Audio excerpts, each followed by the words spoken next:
2, 1. Shalom, shalom, Israel. Welcome back to another edition of True Nation Bible Basics. My name is Shamar Yah, and to my left, Allah Kabar. Allah Kabur. And tonight we're going to be going over how slavery was prophesied in the Bible. So a lot of people, their understanding of the Bible is it's a very limited scope, right? The Bible is just full of thou shalt and thou shalt nots. But in reality, the Bible contains a lot more than just, laws, statutes, and commandments, though those are a big part of it, right? A lot of people, when they view it that way, then they kind of see the Bible as more so oppressive. All it does is try to control and rule over you, things of that nature. It gives you financial advice. The Bible gives you love advice. And the Bible also is full of prophecy. And that's what we're going to be talking about. Specifically is the prophecy of slavery being foretold in the scriptures prior to it happening in America, and the fact that it was told to us how it would happen in America. So let's open up to Isaiah chapter 34. Isaiah chapter 34, and let's get verse 16.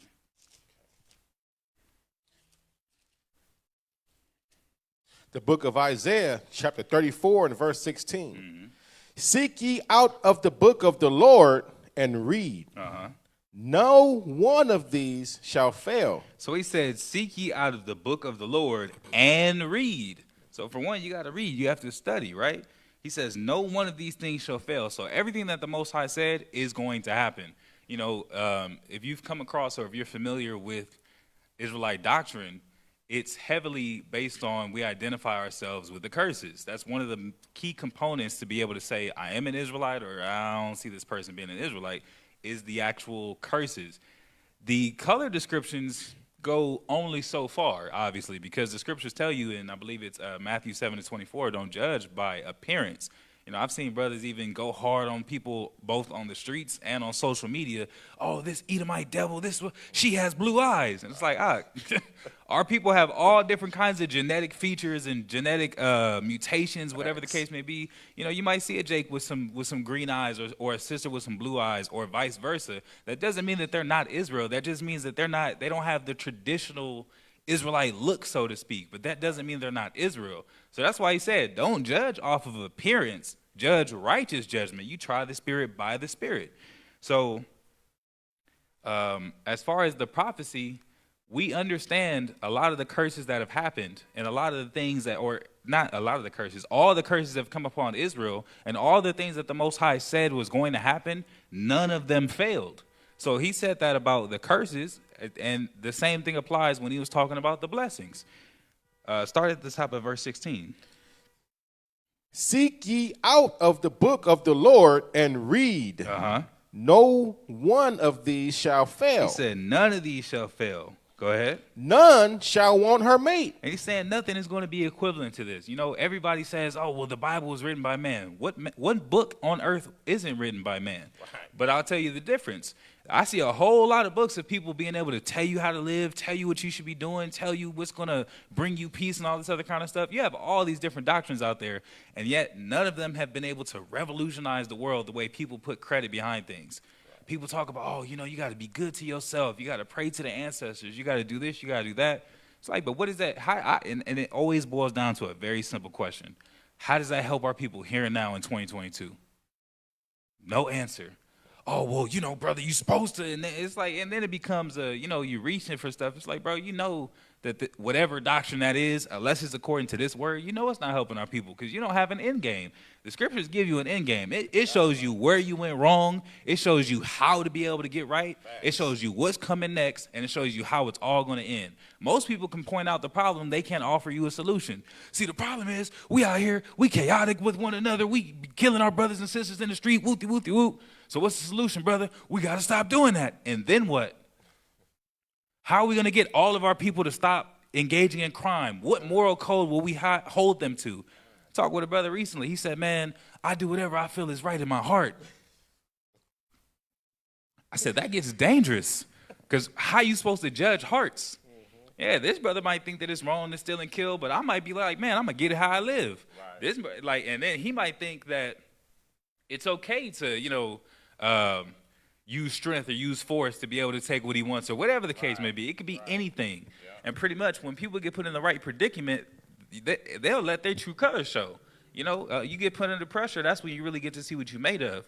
Ultimately, the difference is when you have the Bible, you know what you're supposed to be made of. So even when you have those difficulties, your stomach growling, your stomach touching your back, you having a hard time, you know thou shalt not steal. You know that, there are certain things that you're not supposed to partake in regardless of the situation, and you rely on the Most High. And when you rely on the Most High will provide. But that's why he said, look in this book and read. Cause yourself to understand all of these things. None of these are going to fail. None of the things that were written in the scriptures are not going to happen or going to be irrelevant. There's nothing in this Bible that's irrelevant. He said, go ahead and continue on. None shall want her mate. For my mouth it hath commanded, and his spirit it hath gathered them. The Most High is saying, because it came out of my mouth. Go over to Deuteronomy chapter 32 and verse 7. That's the difference between this book and all the other books. You got prophecy, and you have the Most High God speaking through this book. You see you see what he prefers. You see what he likes. You even see elements of his personality. He even says, I like singing. I like the harp. I like this particular type of flower. I like when you do this for me. I like when you do that for me. Ooh, I didn't like when he did that. Kill him. You get to pretty much see glimpses of the Most High written in the scriptures. Even when it says, it repenteth the Lord that he made man, you can see that he can experience regret, so to speak. Like, man, I wish I wouldn't have even done that. He can experience anger. He says he's a jealous God. You get all these different things from reading out of the word of the Lord. So that's why he said you got to get in there and seek 32 and 7. Deuteronomy 32 and 7. Remember the days of old. Consider the years of many generations. Ask thy fathers, and he will show thee. Thy elders, and they will tell thee. And jump over to Isaiah chapter 48. Let's go back to Isaiah chapter 48. We're going to start at verse 3. He said, remember the days of old. Remember the old times, right? Consider the years of many generations, as well as consider what it's going to be in the end. Because one thing he's saying, yeah, your father should be able to tell you, but it's not like they're going to tell you anything. They're going to be giving you information based off of what's in this Bible. You go back, what were our fathers doing? Were our forefathers living the way that we live, here in this captivity, speaking this language, living day in and day out under Esau's thumb? Absolutely not. We had a totally different land, culture, language, customs, all those different things. And that's why he said, you got to seek ye out of the book of the Lord. Remember the days of old. Consider the years of many generations. Go ahead. The book of Isaiah, chapter 48 and verse 3. I have declared the former things from the beginning. And they went forth out of my mouth. He said, I have declared the former things from the beginning. So the Most High is saying, pretty much, before all of these things happened, he already said that they were going to happen. Before everyone's so amazed by the wars and rumors of wars, Christ said there's going to be wars and rumors of wars. Everyone's getting ready for, the apocalypse, and some people are so shocked that, oh man, society looks like it's about to collapse. The food market, all of this stuff is getting expensive. All this is changing, that's changing. The scriptures already said it would happen. There's going to be famine in the land. Now you see a lack of resources. Water's super high price. Food is super high price. Gallon of milk, $4. Block of cheese, $6, $7. Everything's getting more expensive. He said that there would be wars and rumors of wars. You see that Ukraine and Russia are going to war. After every year, it seemed like before this, Iran, China, somebody would pop up out of the woodworks right in the beginning of the year saying they were ready for nuclear war. The Cold War, the Vietnam War, the World War I, II, civil. Like it's been all these different things. And Christ said, these are just the beginning. You see about the pestilences and COVID-19, all these different variants that keep coming out. These things have already been spoken of. It's just the people that aren't seeking out of the book of the Lord and reading, then it becomes as a shock. Then it becomes as like something that seems like you were blindsided by it, but Christ already prophesied it. The prophets already said it would happen. The Most High already put the Spirit upon these men to record these things. We already know the end. That's why he said, I declared the former things before they came to pass. Go ahead. And they went forth out of my mouth, and I showed them. I did them suddenly, and they came to pass. Go ahead. Because I knew that thou art obstinate. Which pretty much means to adhere to opinion regardless of evidence or argument. Go ahead. And thy neck is as and iron sinew, and thy brow brass. He said, y'all are hard-headed. He said, you're obstinate, which literally, matter of fact, I want to get that definition. Because it literally goes into, like, just being all kinds of hard-headed and not listening. Like, people can give you evidence. You ever talk to somebody and no matter how much evidence you give them, they're not willing to listen? Like, you can very clearly show them, like, what do you call that? Valid sources, multiple sources, and they're still like, nah. It says obstinate, stubbornly adhering to an opinion, purpose, or course in spite of reasons, argument, or persuasion.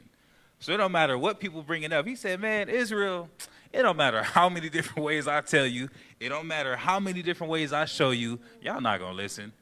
Because the Most High showed us in person when he walked us out of Egypt. They had very little faith.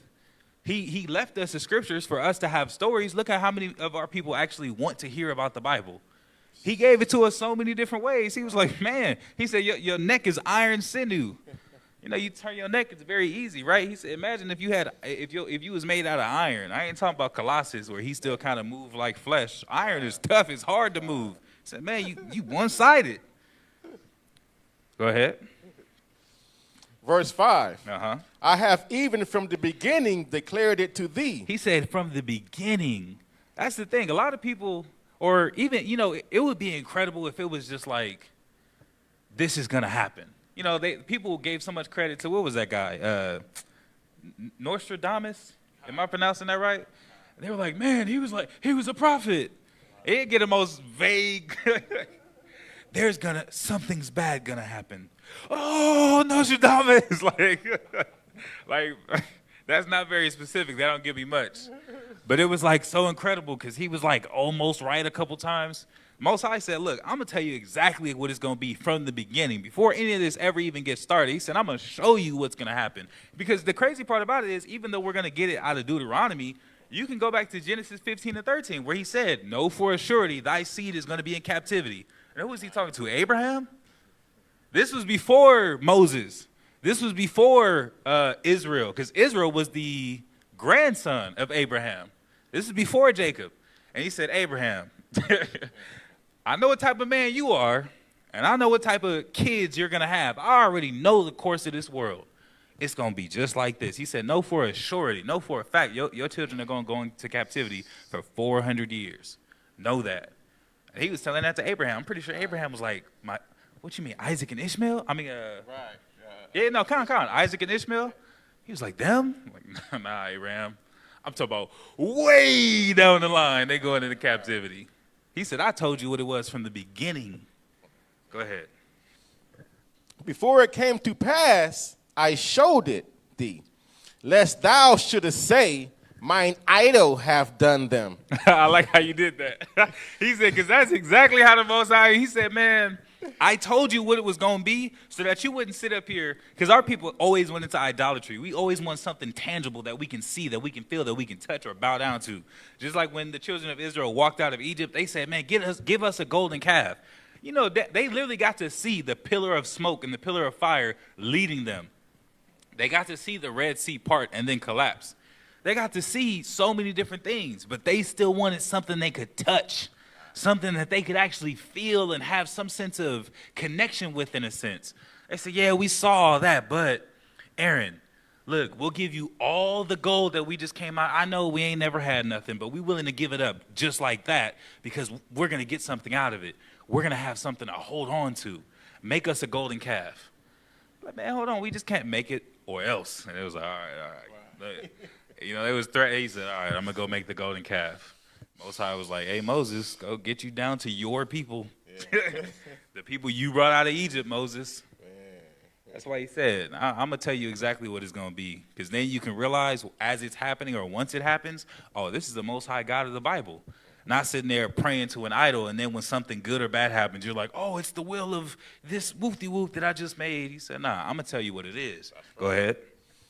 So lest thou shouldest say, mine idol have done them, and my graven image and my molten image have commanded them. He said, lest you say it was something else besides me. Go over to Jeremiah chapter 31.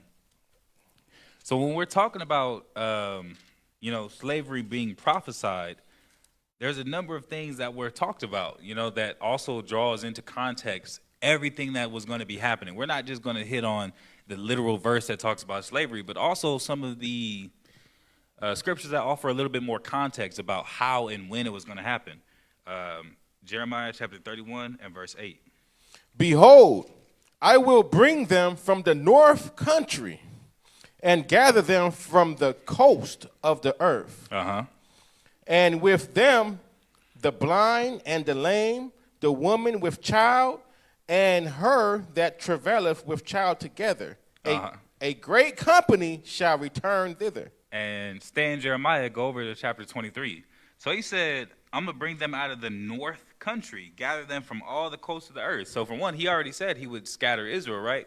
So now he's saying, so once it comes time for them to actually come back, I'm going to gather them from everywhere that I had already scattered them. And he says the north country, right? But let's read this in Jeremiah chapter 23, start at verse 6. Okay, verse 6. In his days Judah shall be saved, and Israel shall dwell in safety. And this is his name whereby he shall be called, the Lord our righteousness. Go ahead. Therefore, behold, the days come, saith the Lord, that they shall no more say, the Lord liveth, which brought up the children of Israel out of the land of Egypt. Because if you read, a lot of the scriptures, especially prior to this, they're always referencing the big exodus that had happened at that point in time. That was the most recent exodus. At this point in our history in 2022, we're closer to the next exodus than we are to the last exodus, at least from what we see as far as the prophecies. No man knows the day or the hour, but even Ezra was asking, has there been more time that has passed or more time that we have? He was like, it's already been more time passed than what you got left. So if he was telling that to Ezra, then I can only imagine how close we are however long later. So he said, it's no longer going to be said that the Lord liveth, which brought us up out of the land of Egypt, but what? But the Lord liveth, which brought up and which led the seed of the house of Israel out of the north country, and from all countries whither I have driven them. And they shall dwell in their own land. In their own land. So he's talking about another exodus. So let's jump over to Hosea chapter 1 and verse 10. So he's saying, but the Lord liveth, which brought up and which led the seed of the house of Israel out. Shalom, sis. It says, but we're no longer going to say the Lord liveth, which brought us out of Egypt, but the Lord liveth, which brought us out of the north country, right? So get Hosea chapter 1 and verse 10. So even as far as this north country, so we hear this being referenced. So what country do we stay in? North America. North America, right? But he even gets more specific because it's not just going to say north, because then there's so many different places where Israel is that starts with north. He gets a little more specific. Hosea 1 and 10. You can read it when you have it. The book of Hosea, chapter 1 and verse 10. Yet the number of the children of Israel shall be as the sand of the sea. So be as the sand of the sea. Go ahead. Which cannot be measured nor numbered. And it shall come to pass that in the place where it was said unto them, ye are not my people, there it shall be said unto them, ye are the sons of the living God. So he said, they're going to be as the sand of the sea, which can't be numbered for multitudes. So there's going to be just practically an unlimited number of the children of Israel, right? And then he says, and in the place that it was said unto them, ye are not my people. In this place, have we ever been taught that we were God's people? That we were God's children? Have we ever been taught that we were anything special, that we had lives that were worth living, that we had a reason to get up in the morning? We've always been taught you're the lowest of the low, you're the most ignorant, down. We've always had the worst possible titles and things associated with us. You're black. Look up in the definition. It means to be devoid of light. Right. Your people's history started in slavery. You're ignorant. You're belligerent. Look at what you do. Look at how often you're making the news. Look at black on black crime. Look at BET. Everybody knows about the hood. Look at what's constantly portrayed. He said, in that same country that's sitting up there telling you that you're nothing, that's where it's going to be said unto you, you are the children of the living God. This is also the same place that so many of us are waking up by the day, finding out that we are Israelites, that we are something important, that we are special to the Most High God. So he said, it's going to be in that place that you're going to find those things out, right? Go over to, let's go over to Deuteronomy chapter 28. So we're going to be coming out of a north country, and it's going to be the same place that we were told that we were nothing. We'll also be told in that same place that we're the children of the living God. Man, we are such a big people, you know, like the Lord, like he says, man, we are like as the sand of the sea, cannot be numbered. So, you know, I just love that scripture you brought up because he just said not only just from the north land, but from all the coast. And you know, Israel, we always on the coast, you know what I'm saying? All the coast. Man, so, and from wherever else he have scattered us. So, man, like, I don't care where you at, be ready because the Lord is coming. Absolutely. Coming. Deuteronomy 28. Deuteronomy chapter 28. Let's start at verse 1. Okay. Perfect. The book of Deuteronomy, chapter 28, and verse 1. And it shall come to pass, if thou shalt hearken diligently unto the voice of the Lord thy God, to observe and to do his commandments, which I have commanded thee this day, that the Lord thy God will set thee on high above all nations of the earth. So the Most High gave us an ultimatum, right? He said, if you do right, I'm going to do, you know, you do right by me, I'm going to take care of you. Anything that you guys need, because ultimately, he's the Most High God. It's not like he needs anything or anybody, but he's like, you know what? You know, the same way that he chose the progenitors of our nation, Abraham, Isaac, and Jacob, they had respect unto his commandments. They honored him. So he was like, you know what? I want to make a covenant with you. Out of everybody that's on the earth, you guys are sincere. You guys have done what you can to uphold the law. You actually, like, cared. So he said, okay, I'm going to make my covenant with you. So the first thing he said is, if you do right, I'm going to bless you. You're going to have all these different things. You know, you're going to be on high. You're going to be above all the nations on the earth. Man. And verse 2 through 14 go through all the different blessings that we could have had, which was everything we pretty much could have imagined. Everything, or actually it was everything that we could have imagined. It was everything that we would have needed. And, no, I was just saying, it's funny. I never really read the blessings because we just go straight to the curse. Because we identify with the curses. I'm sorry, one more thing. I love Deuteronomy, the whole book of Deuteronomy, because, and one thing about slavery that I think is an aspect of good is that it shows us who we are. That aspect is because all of the conditions that we're going through, it applies to us. And this whole book is show us who we are. Like when you read Deuteronomy 1 and 1, for one, it's talking to Israelites. So yeah. So you know, for one, like everything we're gonna read, it pertains to us. It pertains to Israel. Go ahead. Deuteronomy chapter 1, verse 1. These be the words which Moses spake unto all Israel. Unto all Israel. Okay. Yeah. So that's it right there. So when you see that, you see, okay, man, these are the Israelites. So everything that Moses is saying that's going to happen to the Israelites, man, if we can identify with that, we are those people. They're not the people over in Fairfax. The Jewish people are not the real Jews because they can't identify with none of these curses. None of them. They live in blessed. Right. They live on what? Deuteronomy 1 through 14. Right. And see, and that's the crazy part about it is that could have been us. The same way that we identify with the curses, had we kept the commandments and been sincere about the Most High's laws, that we could have identified with the blessings. Imagine if somebody was sitting up here. Well, for one, we wouldn't have even forgotten our history if we weren't cursed. Right.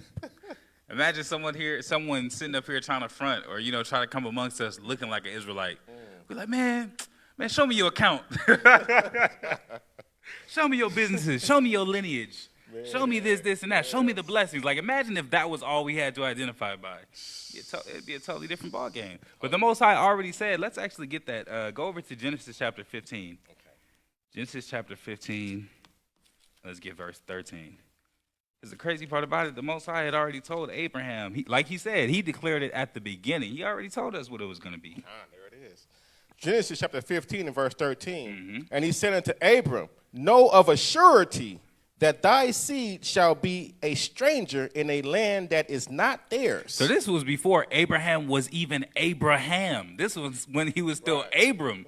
This is how early it was that the Most High was sitting up here. Most people don't even, unless you really read your Bible, most people be like, Abram, who's that? That's Abraham. You got to keep reading, right? So he was talking to Abram, which is Abraham. He said, look, your seed, they're going to be a stranger in a land that is not theirs. And go ahead. And shall serve them, and they shall afflict them 400 years. 400 years. And he gave us a specific number. So a lot of people try to say that this was us when we were in Egypt, but though our people were in Egypt for about 430 years, we were only in captivity for about 80 of those years. Because remember, Joseph was there, right? And he had a lot of authority, but it wasn't until we became more and mightier, you know, that the Pharaoh that didn't know Joseph that came up and started to really afflict us and give us hard, vigorous bondage. So we weren't even in captivity the entire time that we were in Egypt. But he says, no, for surety. So if he's not talking about Egypt, then it's like, well, where else have we been for 400 years? A land that's not ours, and we're going to serve. Right. You know? Slavery started about what? Like most scholars can agree about 1612, 1619, but there's even things saying as early as 1500s. So we've been here for about a little over 400 years now, serving in bondage, being afflicted. He said, I told you what it was from the beginning. Flip back over to Deuteronomy chapter 28. Okay. And let's get verse 15. Okay. Verse 15, but it shall come to pass, if thou wilt not hearken unto the voice of the Lord thy God, to observe to do all his commandments and his statutes, which I command thee this day, that all these curses shall come upon thee and overtake thee. So he said, but if you choose not to keep the commandments, all these curses are going to come upon you and overtake you. So the Most High already, so it's crazy because the Most High already said way back in Genesis, he said, know that this was going to happen. But he still wrote it out for the children of Israel to say, because you know what would have happened? We would have went into captivity or woke up as slaves. That's not fair. That's not right. How come with you? Well, how did you know what we was going to do? He was like, because I know y'all. He said, all right, don't worry about it. I'm going to let it play out. I'm going to show you what you made of. Or I'll let you show you what you made of. Abraham, look, I'm telling you now.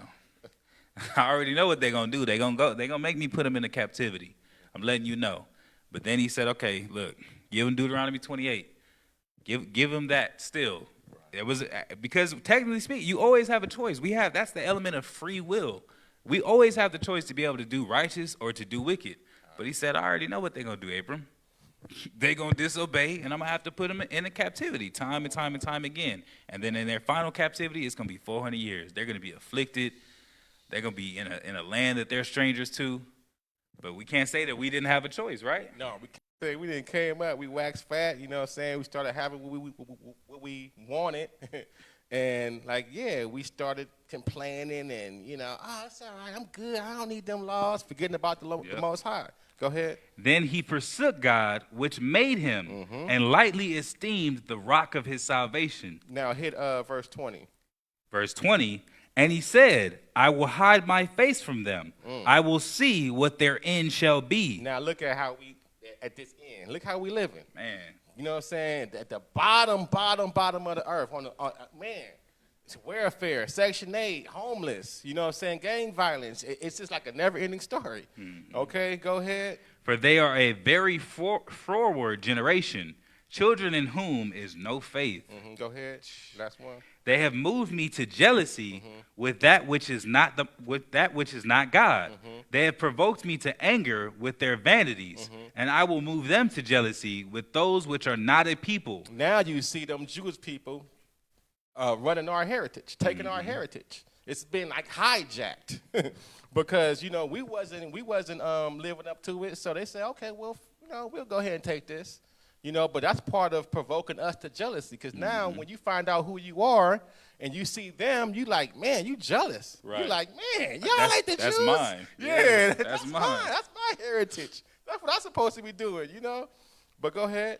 I will provoke them to anger with a foolish nation. A foolish nation. So this so-called white man, he's showing you they are foolish. They are foolish people. Go ahead. For a fire is kindled. Hold on, that's it.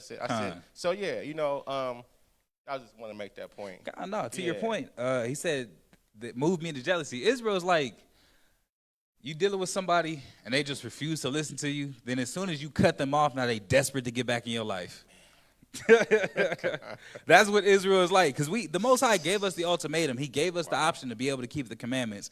And it says once we got what we was comfortable, then we didn't care. It said we lightly esteemed the rock of our salvation. To lightly esteem something is to make it seem like it don't even really matter. Like, yeah, I mean, I'll get to it if I get to it. I'll do it if I do it. Oh, man, you ever leave something, but it's like a bottle or like a water, you'd be like, I'll live without that. Yeah. That's how he said Israel was treating, that's how the Most High was saying Israel was treating him. Yeah. Like, man, like as if he just wasn't important. He said, so now I'm going to provoke you to jealousy. You don't want to give me what I'm due? Well, I'm going to give this world that's supposed to be yours, because he said he made the world for our sakes. He said, I'm going to give that to another people. And when we see Esau, we know Esau be, man, they don't have no flavor. They don't have no style. They don't have no, they don't even have the same type of ferocity or nothing that we have. And we sitting up here looking at them, knowing that we should be over them, knowing that something's off about them coming and persecuting us. But yet we have no might in our hand, because the Most High was like, no, I'm not giving you that. Now we sitting, like you said, that's mine. Wait a minute, y'all in the best of the best land? You in the nicest, biggest houses? You got on the go? You got all the money? Nah. Right. Something about that don't sit right with us. That's why Jason be trying to hustle and buy chains and front and flex, because we supposed to be a royal people. Something in us knows we're supposed to be royal. Something in us knows we see the way that we can create. We see the way we can innovate. We see what we can get done when we actually come together. So we like, how are we in captivity? How are we still stuck? Right. That's mine.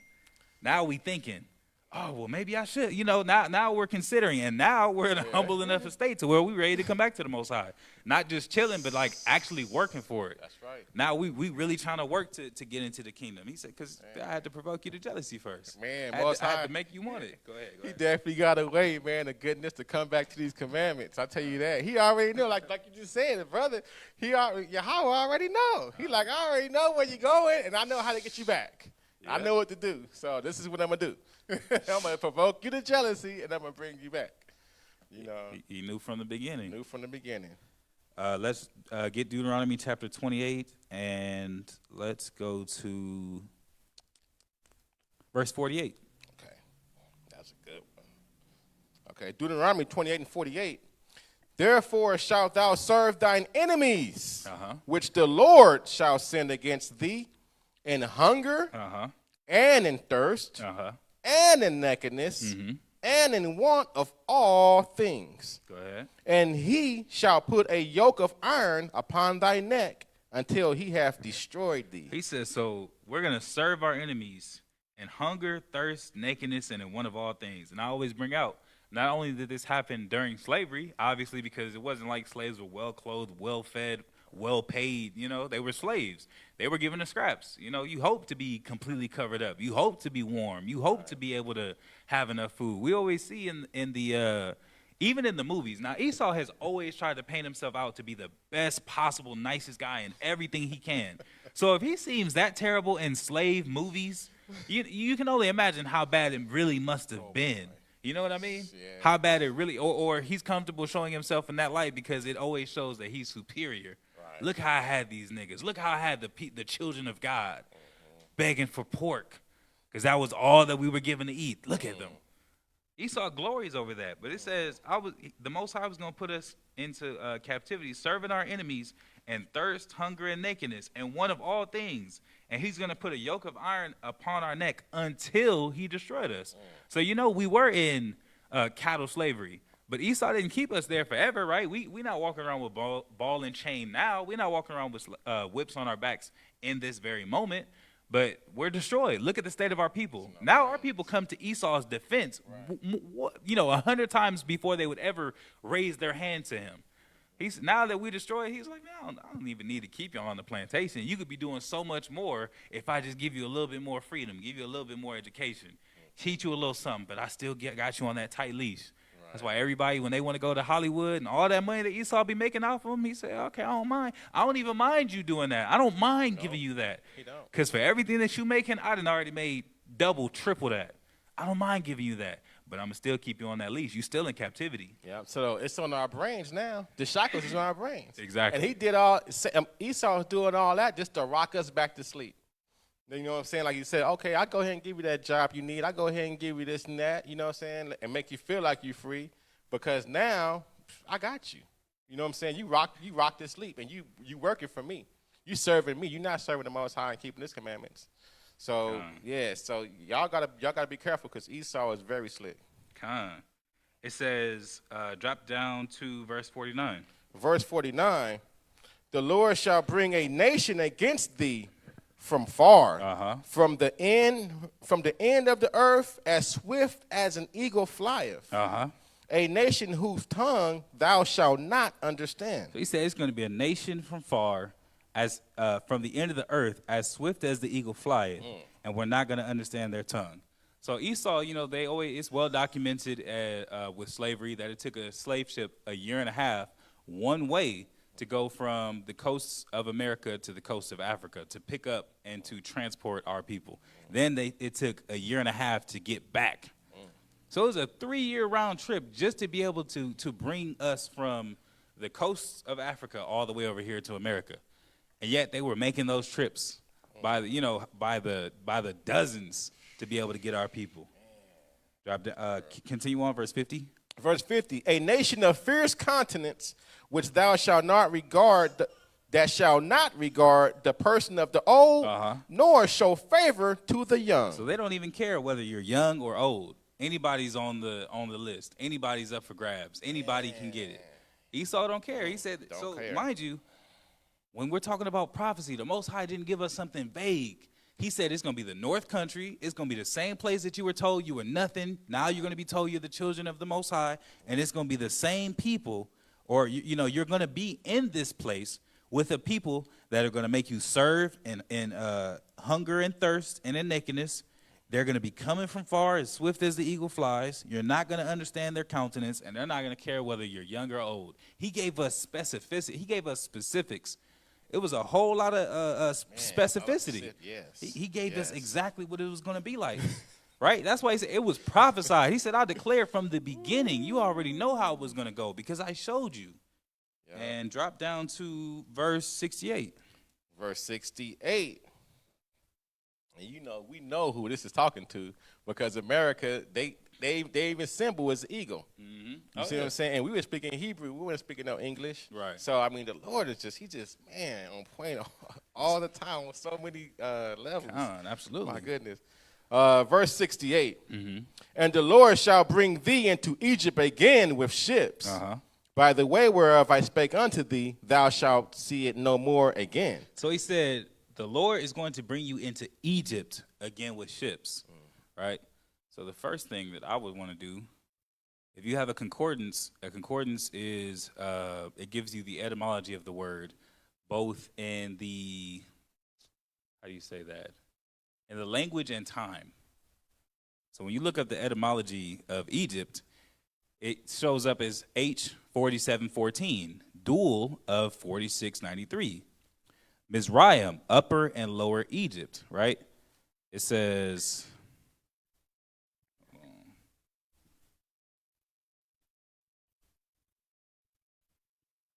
in a sense of Egypt, besieged places, defense, or fortified. So let's go over to Exodus chapter 13 and verse 3. Actually, before we get that, let's get Genesis chapter 46. So when he's talking about Egypt, right, he says we're going to go back into Egypt with ships. But the thing is, our people a number of times have gone in and out of Egypt by foot. So why now is it that we need a ship? So is he literally talking about the landmass of Egypt, or was he talking about something else?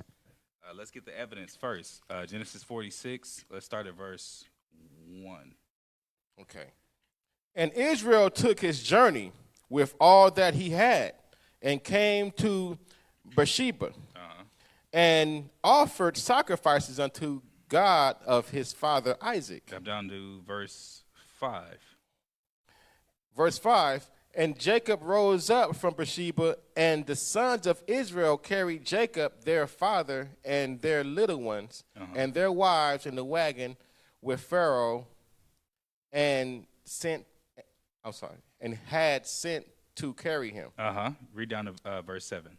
Verse 7, his sons and his sons' sons with him, his daughters and his daughters and his sons' daughters, and all his seed brought he with him into Egypt. So he went into Egypt already with his entire family, and he was already so elder that they had to carry him. So it wasn't no 1.5 year journey he was taking. Right. It wasn't some ridiculous time like that. Drop down to verse 27 and read down to 30. Verse 27, the sons of Joseph which were born him in Egypt were 2 souls. All the souls of the house of Jacob which came into Egypt were 70. Go ahead. And he sent Judah before him unto Joseph to direct his face unto Goshen. And they came into the land of Goshen.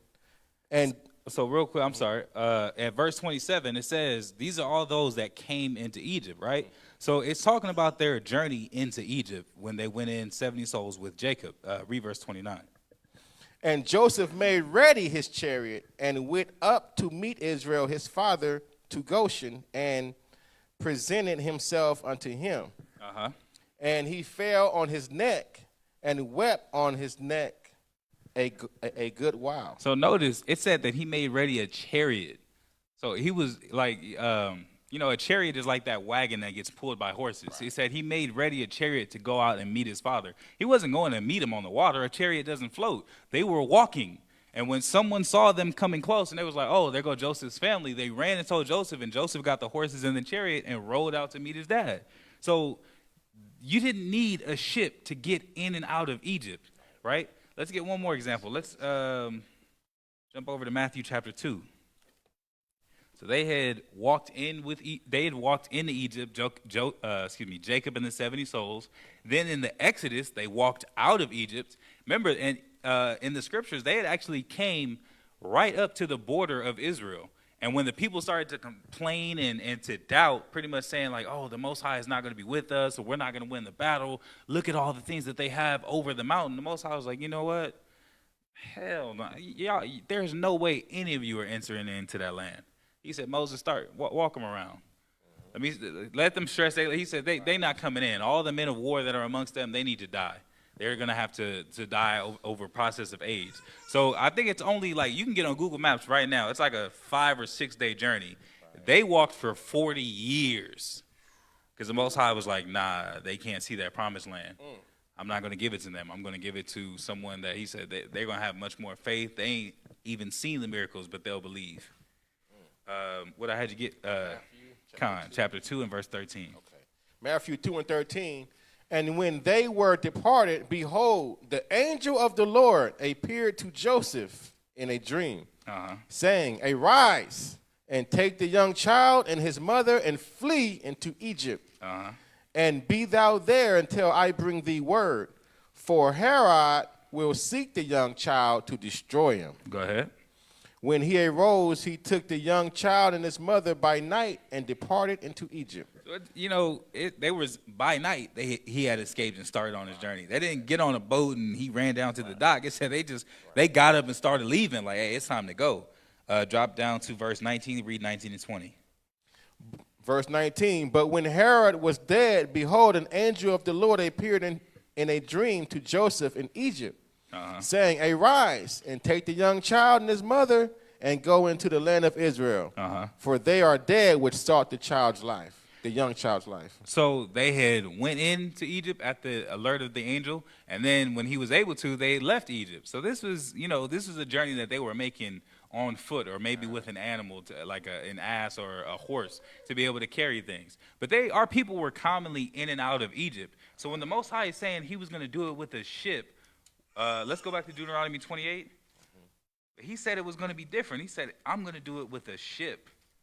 We're going to read down to that part, and then we're going to get some understanding. We're going to flip over to Exodus. Deuteronomy 28:68. And the Lord shall bring thee into Egypt again with ships. By the way whereof I spake unto thee, thou shalt. Hold there, and let's get Exodus chapter 13 and verse 3. So he said, the Lord is going to bring you into Egypt again but this time with ships. Why was it something special? So was it literally talking about the landmass of Egypt? Exodus 13:3. And Moses said unto the people, remember this day in which ye came out of the land of out from Egypt, out of the house of bondage. Out of what? The house of bondage. Out of the house of bondage. So that's what Egypt is synonymous with. Yes, it is the actual landmass, but they were calling Egypt the house of bondage. So when we read here in Deuteronomy 28:68, he's saying, I'm going to take you into the house of bondage again with ships. You're going into slavery. That's all that they're saying. That's what the Most High is saying about that. He said you're going into slavery, and this land is much like unto Egypt. The pride, the idols, the customs, the holidays, all that kind of stuff. It's very similar to Egypt. Read Deuteronomy 28:68. This time, let's read the whole thing. Okay. Deuteronomy 28:68. And the Lord shall bring thee into Egypt again with ships. By the way whereof I spake unto thee, thou shalt see it no more again. And there you shall be sold unto your enemies. He said, there you're going to be sold unto your enemies. So you're going to go into the house of bondage with a ship. You're going to be sold unto your enemies for what? For bondmen and bondwomen. And no man shall buy you. So the definition of a bondman, slave. It says slave, serf. Synonymous with chattel. Chattel is an item of tangible, movable, or immovable property. It said you're going to be sold, you're going to be taken into Egypt, which is bondage, again with ships. And this time you're going to be sold into your enemies for property, for slaves. And nobody's going to help you. Nobody's going to come and save you. Nobody's going to be able to redeem you out of that. So the scriptures before, like he said in like the point was made earlier, he said way back to Abram, know for a surety, you already know this is what's going to happen, Abram. I tried to be able to, I'm going to give them the ultimatum. I'm still going to give them the option and give them the choice. But he said, I know y'all hard-headed. The Most High says that so many different times, even in so many different ways. He said you got your neck sinew is made of iron. Like, man, you can't turn your head. Once you feel like you want something, that's what the children of Israel is going to do. We receive all the judgment in the world. We go through all the hell in the world. You would think at this point we'd be humble enough to say, okay, all right, okay. Right. I'm ready to let go of what it is that I want, and I'm going to submit to you, Father. I see that I'm clearly destroying myself. Right. I've been, used in the destruction of my people. I've only done damage. I've only done wrong. Just like it said in the book of Job, I have sinned, and it profited me nothing. You think we would get to that point and be able to just confess that and say, okay, what do we need to do? Okay. How can we get back right? How can I do better for you so that our relationship can be rekindled as to how it was when you made the covenant with Isaac and Jacob? But instead, we always double down. I don't want to hear that. That's oppressive. That's right. This. That's a white man's book. We find every excuse. We find every point because, and so many of our people, they hold on to the points that are convenient. Oh, that's a white man's book. That's a this, that's a that. Well, let's sit down and let's talk about it, brother. Let's get into the scriptures. Let me show you this. I'm good, bro. I got somewhere I got to be. Like, bro, you brought out all the stuff that was convenient to your point, but you don't even believe in that because you don't even want to hear the counter argument because you're afraid that you might be convinced. People are afraid that they might actually hear something that's going to make them change their mind. So instead of actually sitting back and taking it into consideration, they run forward with their ears covered. No. I'm going to get what I want. Then once I get what I want, now I can hear you. Hey, I'm going to be willing to listen once I'm already in the situation. But while we can change that I say it all the time, man, you be trying to hand people literature, they act like you trying to hand them a turd. Right. They be dodging and giving you the shoulder. They be bobbing and weaving through a tight crowd. Like, I don't want to hear that. Yeah, it's just sad because the Most High, He just wants us to come back. That's why I said the good thing about slavery is that first you remember who you are. You remember that you're the Israelites. Like, oh, the Israelites is going on cargo slave ships. Oh, that's us because we the only people that went on cargo slave ships along with our, indigenous people, our indigenous brothers, Hispanic brothers, so on. They went on cargo slave ships too. But this identifies with who we are. You know, let me get a preset. Okay. All right, cool. I want to get the book of Baruch, chapter 4 and verse 6. But just to show you that we were sold, because a lot of people say, oh, man, them Israelites are destroyed. Like, them the people, the old days, the Lord done away with. Most High ain't never done away with his people. Never. He ain't never done away with his people. You know, the Lord loved us. He punished us for this very reason. Baruch 4 and 6. Baruch chapter 4, verse 6. You were sold to the nations, not for your destruction, but because ye moved God to wrath. So it wasn't for our destruction.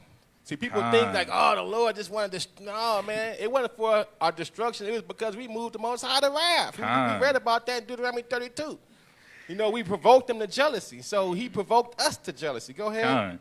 You were delivered unto the enemies, for ye provoked him that made you by sacrificing unto devils and not to Yahweh. Go ahead. Ye have forgotten the everlasting God that brought you up. That part right there. We've forgotten the everlasting God that brought us up. The Most High wants us to remember. That's all he wants us to do is remember so we can get blessed. He loves us. He will never do away with us. Go ahead. And ye have grieved Jerusalem that nursed you. You see that? So now we grieve in Jerusalem. Shoot, man, that even nursed us. You know, so man, we gotta come back, Israel. If you have more, you can keep okay, going. Yeah, give me Baruch. Actually, give me Hosea 5 and 15.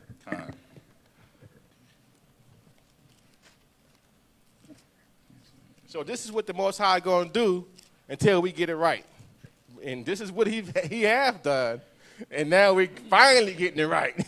So we like, Lord, enough punishment. You know, go ahead. Hosea chapter 5, verse 15.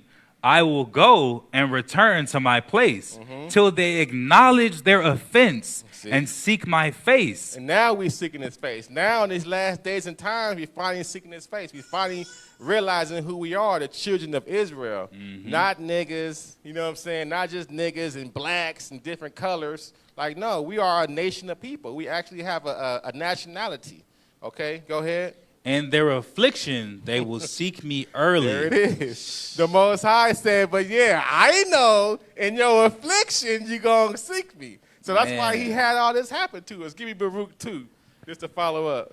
That's cold, man. 'Cause it's crazy. Not cold in the sense of like Rome, but like just a lot to digest. Like, man, that's a shock to your system where he literally said, look, I didn't want to destroy y'all.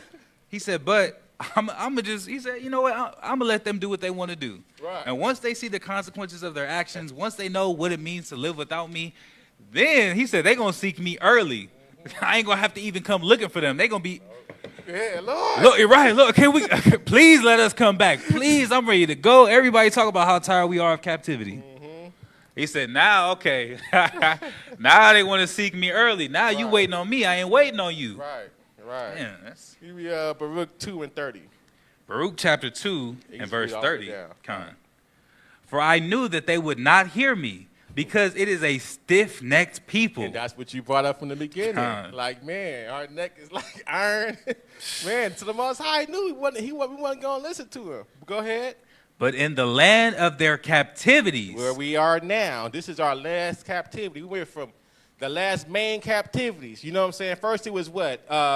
Egyptian captivity. We were just talking about Deuteronomy. And then Assyrians, you see? And then Babylonian captivity. You know, and the Syrian is sad, you know, when the Syrians came on board, a lot of our 10 tribe brothers, they started tripping, and they got taken by the Assyrian captivity, and immediately they kind of got, that's when they came over to the North Country first, you know. But then after that, the Babylonians, and then the Persian and the Medes, you know what I'm saying, then Greece, and now Rome, which, you know, we just got out of, and now here we are, out of Rome, here's America. This is the last captivity. We got to get it right now. We got to get it right. So we are in the land of our captivity, and this is the last captivity. Go ahead.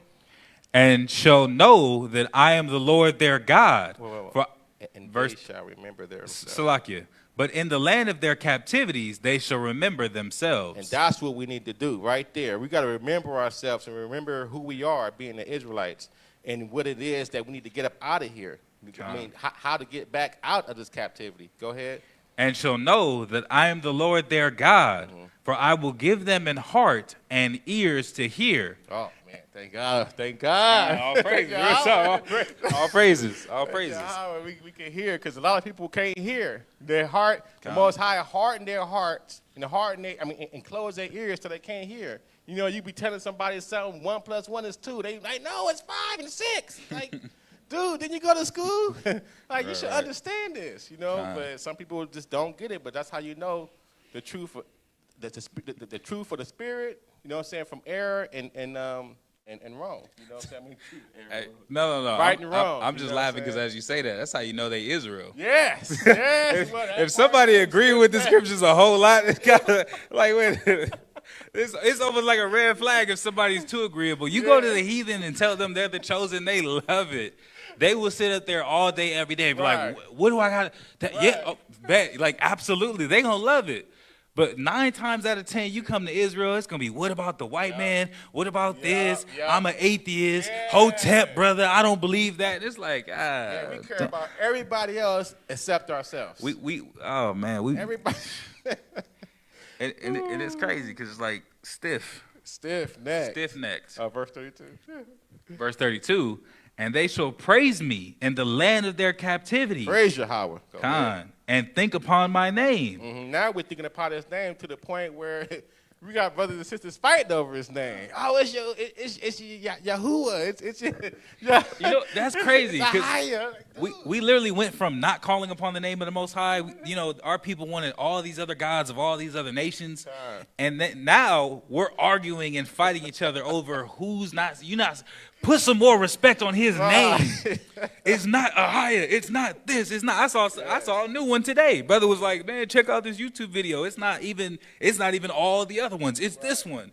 I'm like, man, but you can see we have a what do you call that? A zeal now. Yeah. We super eager. You ever seen? Oh, you know, it's a perfect example. You ever seen that movie Acrimony?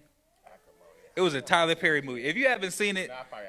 If you haven't seen it, you need to go watch that movie. It was, and I'm going to sum it up like real quick. Pretty much, it was a young man and a young woman, right? They end up getting together. They end up getting married. And, of course, obviously, it's from a carnal aspect because they're people and it's a story. But it's very similar. There's some similarities. There's some reflections how the Most High deals with Israel.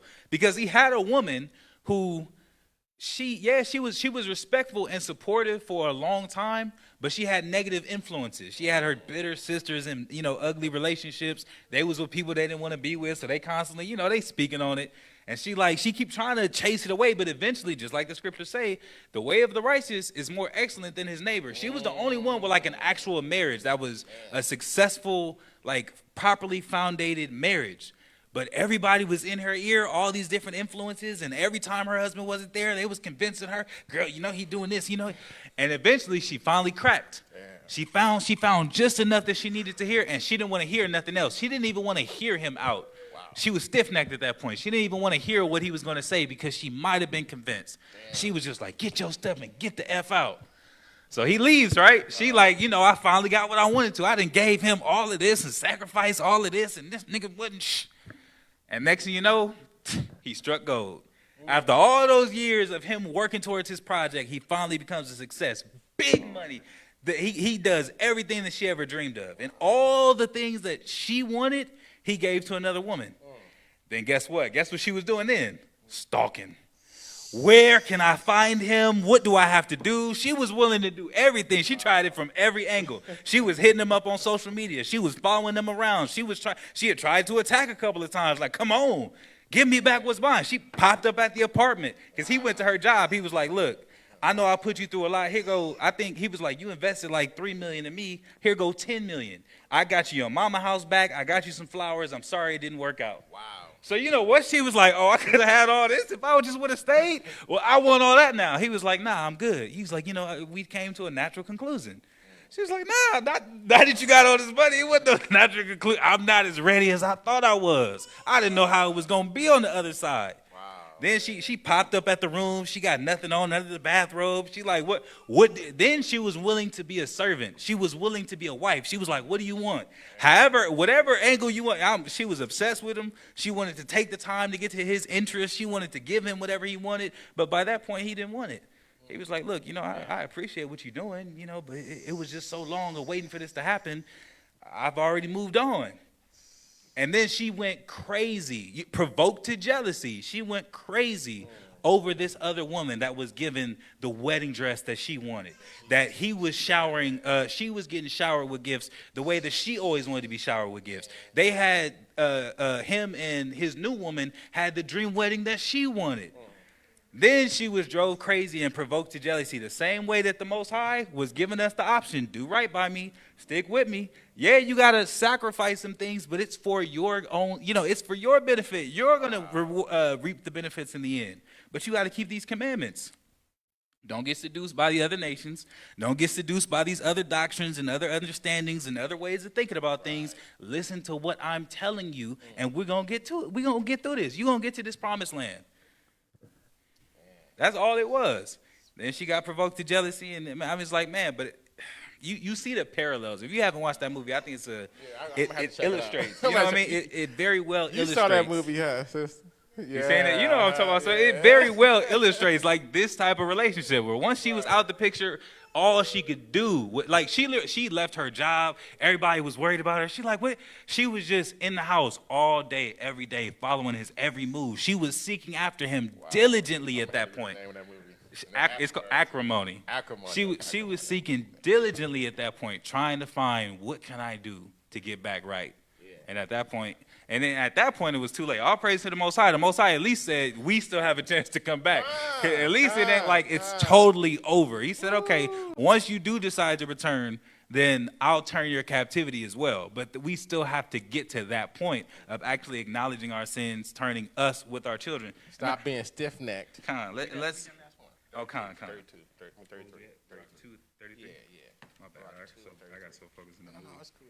And I said it was quick. Barak chapter 2, verse 33. And return from their stick neck and from their wicked deeds, for they shall remember the ways of their fathers. There it is. We got to remember the ways of our fathers. Brothers brought it out earlier. Go ahead. Which sin before the Lord.